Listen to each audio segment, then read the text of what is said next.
Boa noite a todos e todas. É um tê-los e tê-las aqui.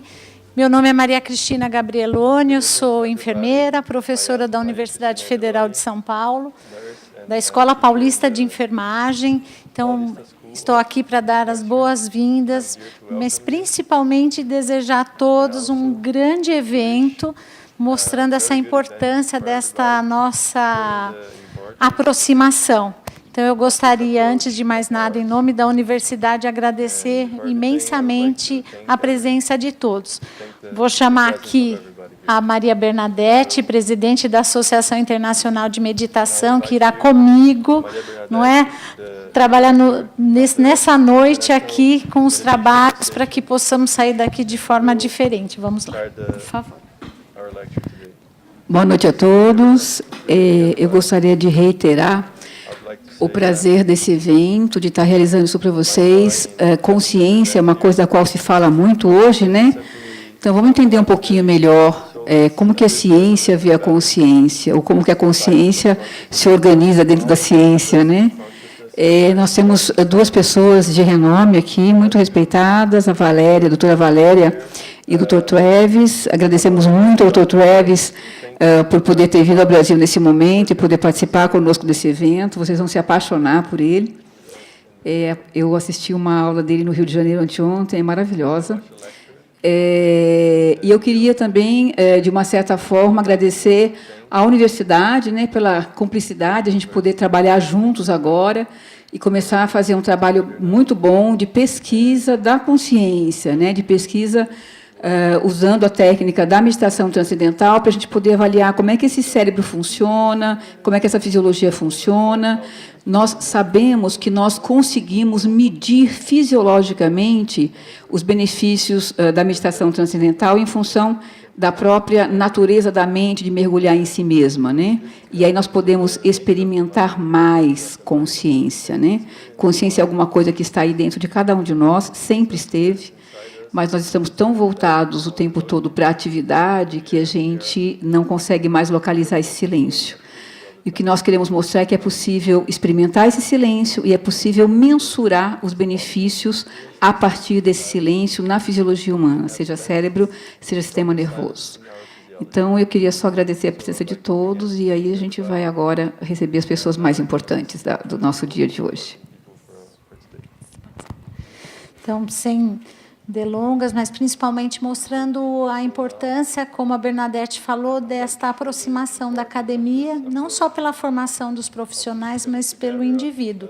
Então, desde fevereiro, que eu tive conhecimento espontaneamente procurando a associação, e de lá a gente tem conversado e estreitado esta relação. Então, esse evento, a ciência da consciência e as formas epistemológicas, a gente agradece novamente a presença de todos. Então, eu gostaria de chamar para começar a palestra, um lampejo na escuridão, a origem do ensaio, a doutora Valéria, Portugal.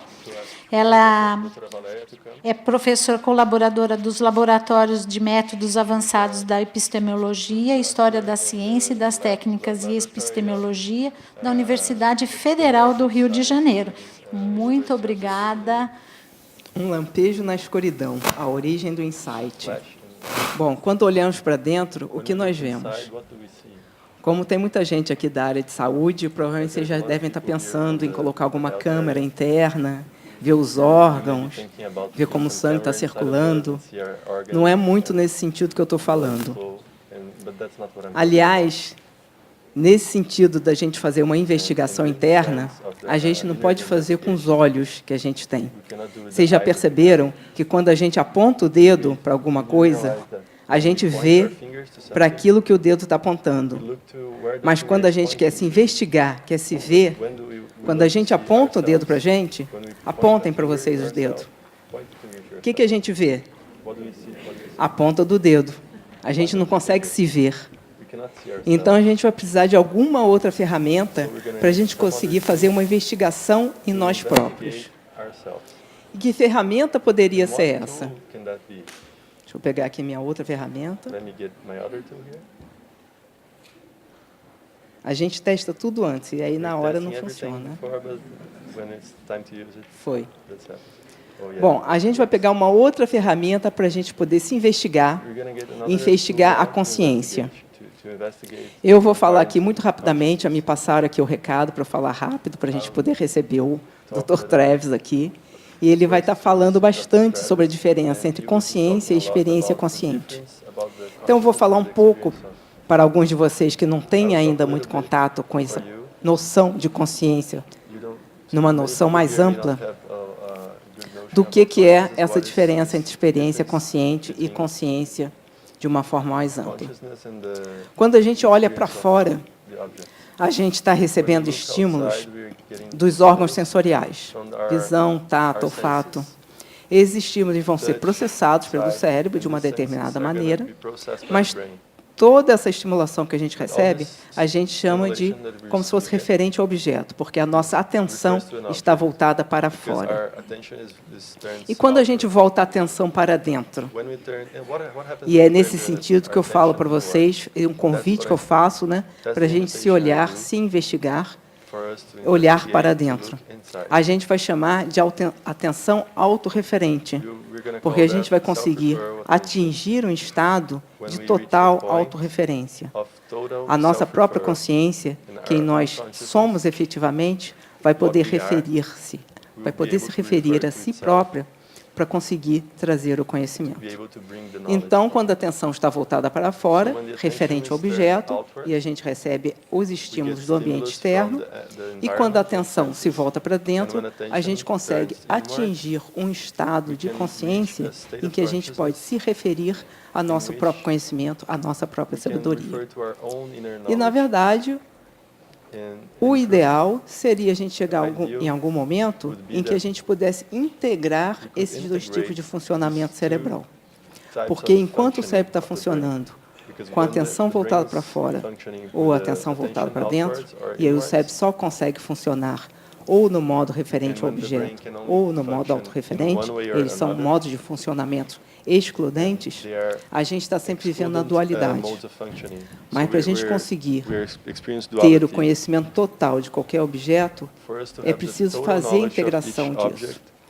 E aí a gente oferece uma ferramenta, que depois o Dr. Travis vai estar falando mais a fundo sobre isso, que é a prática da meditação transcendental, que permite essa integração desses dois modos de funcionamento do cérebro humano.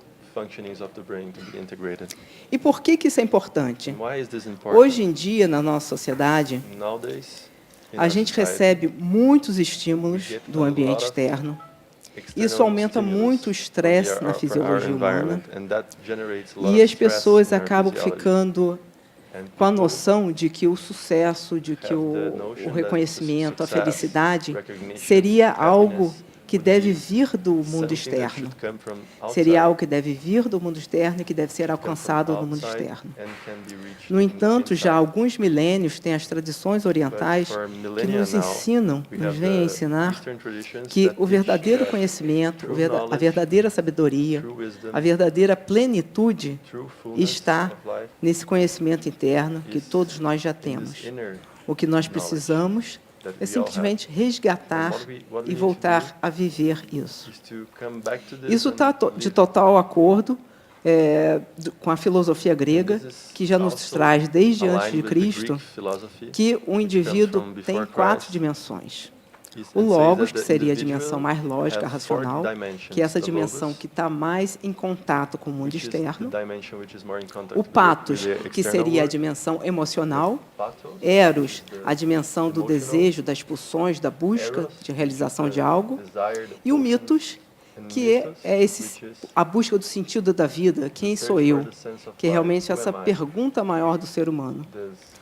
E isso, ao longo desses últimos séculos, principalmente com o advento da metodologia científica de Galileu, Newton, Descartes, a gente começou a deixar um pouco de lado as outras dimensões do humano. E nos fixamos cada vez mais na dimensão lógica, racional. E é isso que a gente tem vivido nesses últimos séculos. Isso criou uma forma de pensar, um paradigma no qual a gente vive, que molda a nossa forma de pensamento, as nossas crenças, os nossos hábitos. Então, o que a gente precisa agora, na verdade, é reaprender o que realmente está dentro de nós, que sempre esteve dentro de nós, mas que precisa agora ser acessado, ser reconectado, para a gente reconhecer essa sabedoria e viver no mundo de uma maneira mais plena. E como é que a gente consegue, então, resgatar essas outras dimensões? Justamente começando a colocar essa atenção mais voltada para dentro. Que essa atenção, quando a gente vive apenas nesse mundo, nesse paradigma lógico, científico, racional, a gente tende a valorizar muito mais a quantidade, as relações impessoais, o conteúdo, em detrimento do quê? Das relações pessoais, da qualidade, da intuição. E todos vocês já devem ter percebido, já devem ter momentos em que vocês perceberam que a intuição estava funcionando muito melhor do que a análise. Então, a gente precisa resgatar isso através dessa prática da meditação transcendental, que vai permitir que, estando em contato com essa consciência mais básica, mais pura, permita que a gente viva nesse mundo de forma mais plena. Então, a minha proposta, eu fiz doutorado na UFRJ, está fazendo 1 ano e pouco agora, e na minha tese de doutorado eu fiz justamente essa proposta, que para estudar os objetos cientificamente, a gente vai utilizar essa metodologia que a ciência usa, que é essa metodologia voltada para fora. Mas que, no entanto, para avivar esse observador que já existe em nós, é preciso usar uma metodologia autorreferente. E eu propus a metodologia da técnica da meditação transcendental. Então, na minha tese, eu junto tanto a metodologia científica, que é a metodologia voltada para o objeto, quanto a metodologia autorreferente para estudar o insight. E aí o fundador da técnica da meditação transcendental, Maharishi Mahesh Yogi, ao falar desse campo, dessa fonte de pensamentos, ele diz que quanto mais claro é o estado da nossa mente, do sistema nervoso, mais claro e mais amplo pode ser o pensamento. E aí eu queria trazer aqui para vocês hoje justamente isso. De onde, então, surge o pensamento? E aí a minha pergunta inicial era justamente para quando a gente começa a se investigar, investigar a nossa sabedoria interna, esse conhecimento que já está lá, a gente pode chegar a pensamentos cada vez mais sutis até chegar à fonte dos pensamentos. E aí eu faço uma analogia para a gente conseguir entender o funcionamento mental e de onde surgem os pensamentos. Eu faço essa analogia com o oceano e com o iceberg. A gente sabe que lá no fundo, encoberto pelo oceano, tem um pedaço muito grande ainda do iceberg, que a gente não vê, mas está lá. E que é super importante para manter a ponta do iceberg fora da superfície do oceano. E lá bem do fundo, abaixo do iceberg, a gente tem o fundo do oceano, que é a parte mais silenciosa do oceano. E a gente pode fazer essa analogia com a mente, sendo que a ponta do iceberg seria, então, a parte da mente consciente. Toda experiência consciente que a gente tem vai aparecer mais na superfície, onde os pensamentos são mais turbulentos, onde a atividade mental é maior. Seria analogamente relacionada à ponta do iceberg. E lá do fundo do oceano, como as bolhas de ar surgem, primeiro elas surgem bem pequenas, e conforme elas vão surgindo, emergindo, elas se tornam maiores. Então, desse campo de silêncio, surgem também todos os pensamentos. Essa fonte dos pensamentos recebe vários nomes, pode ser consciência transcendental, pode ser consciência pura, campo de potencial ilimitado. Então, o pensamento também surgiria como um pensamento muito sutil, como um ponto de pensamento, e conforme o cérebro vai processando, essa atividade, ele vai se tornando cada vez mais amplo até se tornar totalmente consciente e a pessoa poder atuar, agir sobre aquele pensamento que ela tem, até então aparecer na superfície como um pensamento a partir do qual pode-se fazer uma ação consciente. Maharishi, o fundador da técnica, compara esse estado de consciência transcendental ou consciência pura como sendo o estado fundamental de todos os outros níveis de consciência. Ele é o estado mais basal, mais fundamental, sobre o qual os outros níveis de consciência estão fundamentados. Então, todos nós aqui estamos acostumados a passar por 3 estados durante o dia, que é vigília, sono e sonho. No entanto, um estado mais silencioso do que esses outros 3, que é chamado de consciência transcendental, está dando fundamentação a todos os outros estados. O que a gente precisa é resgatar essa conexão com esse estado, e é um estado que está presente também em todos nós.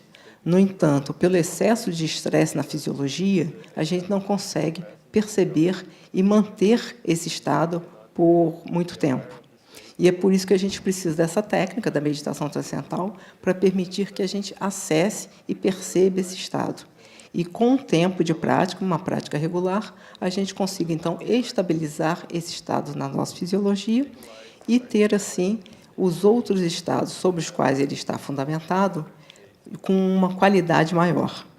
Conforme a gente começa a estabilizar esse estado de consciência transcendental na nossa fisiologia, a gente vai ter uma melhor qualidade no sono, no sonho e na vigília. Então, o que eu queria mostrar para vocês, na verdade, que eu fiz no meu trabalho, seria a correlação desse estado de consciência transcendental, de onde os pensamentos surgem, com a origem do insight. A fonte do pensamento seria, então, lá naquele meiozinho, onde o pensamento surge de maneira bem sutil e vai se manifestando até aparecer na experiência consciente. A técnica da meditação transcendental, ela faz o caminho oposto. Ela sai do momento em que o indivíduo está com a atividade mental mais aumentada, nesse estado de experiência consciente, e vai fazendo com que a mente, por sua própria tendência natural, atinja um estado mais silencioso, até voltar a esse ponto pensamento, transcender esse ponto pensamento e atingir esse estado de consciência transcendental. Mas como que a gente pode fazer essa correlação de fonte do pensamento, de onde o pensamento realmente surge, com algum achado científico? E aí a minha proposta foi estudar o insight na sua origem. Porque, como eu falei no início, a ciência estuda qualquer objeto que ela eleja para estudar, ela vai estudar através de métodos de terceira pessoa. O observador, ele está fora do experimento e analisa o experimento como se ele não pudesse influenciar no experimento. Na verdade, a própria física já tem mostrado, desde o advento da mecânica quântica, no início do século XX, que o observador ele sempre influencia o resultado do experimento, mesmo que o objeto observado não seja uma função mental, não seja uma função subjetiva. Qualquer que seja o objeto observado, o observador que está observando aquele experimento vai influenciar no resultado. No entanto, a ciência não sabe como incluir o observador na metodologia de pesquisa. E aí a minha proposta no meu trabalho foi incluir o observador, porque para ter o conhecimento total do objeto é preciso tanto analisar o objeto a partir dos métodos de terceira pessoa, mas também analisar aquele objeto a partir do próprio observador. E a minha proposta foi incluir o observador através dessa metodologia autorreferente, incluindo a meditação transcendental na pesquisa, na metodologia científica. E eu fiz a proposta através do estudo do insight. Então, é possível estudar o insight através dos métodos científicos e encontrar a manifestação do insight. Porque Porque, como eu falei, no momento que você estuda com os métodos científicos, você coloca o cérebro, que é o que você está observando para entender a manifestação do insight, como um objeto externo. Então, ela consegue identificar marcadores, tanto cognitivos quanto neurofisiológicos, para identificar o momento em que o insight se manifesta. Mas como é que é possível identificar a origem do insight? Porque, na verdade, quando o indivíduo diz que teve um insight, quando ele relata o momento do insight, que seria a solução de algum problema, e consegue resolver aquele problema, o insight já ocorreu algum tempo antes, porque o cérebro precisa de um determinado tempo para processar aquele momento em que ocorreu o insight até o momento em que ele se torne consciente. Lembra quando eu fiz aquela analogia, que a experiência consciente está lá no topo do oceano? Então, precisa de todo aquele momento, todo aquele espaço, desde o momento do surgimento do insight até o momento em que o indivíduo consegue relatar, para ele poder, então, dar a solução ao problema e agir sobre aquilo. Então, a minha proposta foi tentar encontrar a origem do insight antes, fazer os estudos nos achados, alguns milissegundos antes daquele momento em que o indivíduo aperta o botão e relata que tem um insight. Então, os marcadores que foram possíveis ser achados, tanto em termos de marcadores cognitivos quanto em termos de marcadores neurofisiológicos, foi que o insight, no momento em que ele é manifestado, em termos de esforço cognitivo e de orientação de atenção, em termos de esforço cognitivo, no momento que o insight se manifesta, é um momento em que o indivíduo tem um certo controle cognitivo para poder relatar, para poder agir sobre ele. E a atenção do indivíduo está voltada para fora, porque ele está atuando sobre o ambiente. E no momento em que o insight se manifesta, é um momento sem controle cognitivo nenhum, porque quantos de vocês aqui já tiveram algum insight? Vários, né? Todos. E como é que o insight surge? Aparece, né? Espontaneamente. De onde que ele veio? Aí a minha proposta é justamente mostrar de onde ele veio, fazer essas correlações com os marcos científicos. Então, mas aí todos vocês já tiveram essa experiência de que o insight surge espontaneamente, no momento em que a gente não está analisando o problema, não está com a nossa atenção ali no problema, fazendo esforço. Ele nasce de algum momento em que a gente, de uma forma totalmente espontânea. E quando a nossa atenção está voltada para dentro. Quando aquela solução que a gente percebe que é algo que já está lá dentro, que é uma sabedoria interna, que é uma intuição, se manifesta e aparece como um insight. Então, através desse tipo de correlação, eu consegui encontrar que, no momento do estado de consciência transcendental, que lá naquele gráfico lá do iceberg é aquele estado mais fundamental de consciência, e ele também, por ser uma experiência que todos nós podemos passar, ele tem marcos específicos, em termos de atividade cerebral, em termos de frequência cerebral, em termos de qual área está mais ativa, como está sendo mostrado aí nessa tabela, em termos também de controle cognitivo e de orientação de atenção, são exatamente os mesmos marcos que foram encontrados nas análises do momento da origem do insight. Então, a inferência que eu consigo fazer é que o insight, como um outro pensamento, na verdade, o insight é um pensamento, mas é um pensamento que tem marcos específicos, é um pensamento que a gente pode fazer no controle científico específico e estudá-lo cientificamente. Então, pude fazer a inferência de que o insight, ou o pensamento, ele surge nesse estado em que o indivíduo está em consciência transcendental. E daí a minha proposta é de que as pessoas que praticam meditação transcendental e avivam esse estado de consciência transcendental na fisiologia estão mais propensas a ter insights. Ou seja, são pessoas mais propensas a ter mais criatividade, são pessoas mais criativas e, portanto, conseguem encontrar soluções melhores no mundo em que vive. E esse gráfico daí mostra que o cérebro ele processa todos os estágios de pensamento, desde em que o pensamento surge até o momento em que o pensamento se torna consciente, se torna uma experiência consciente. Então, na verdade, o pensamento ele vai se dar através dessa interação, desse estado de consciência transcendental, de onde ele surge, com a atividade cerebral.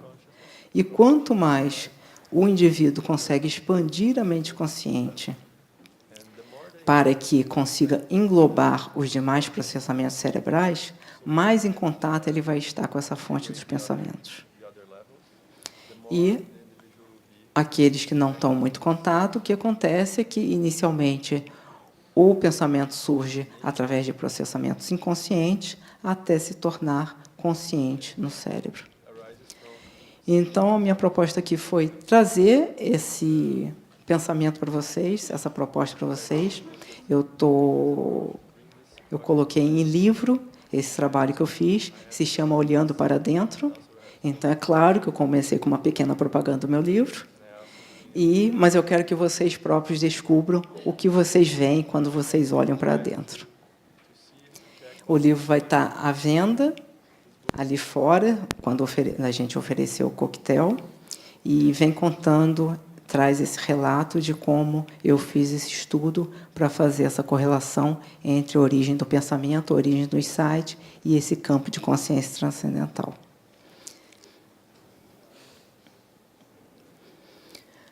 Bom, foi só um preâmbulo para vocês.